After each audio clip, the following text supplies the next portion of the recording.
Quick update lang sa zone test natin. So iniwan natin as is to. Tinakpan lang natin ang tuwalya. Nabakasyon tayo. So 3 weeks ang hindi gumagana mga idol. Wala akong nilagay na tender, yung battery tender. So wala rin akong tinanggal sa battery, yung negative. Wala rin akong tinanggal na ganun. So tingnan natin kung aandar. Kung hindi man kasi aandar to mga idol, hindi naman tayo worried dahil may battery charger sa dyan. No? Bubuksan mo lang yan, kakargahan lang natin. Pero try natin. 3 weeks na hindi umaandar. Start natin. Yun. So umandar naman. Tingnan lang natin yung battery voltage nya. 3 weeks. So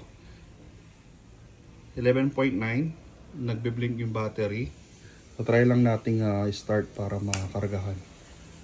Okay. Yun, let's start. Tingnan natin kung kakarga. Ayan, kumarga naman agad. O, di ba? So nothing to worry. Tayo ka ng 3 weeks. Okay pa rin.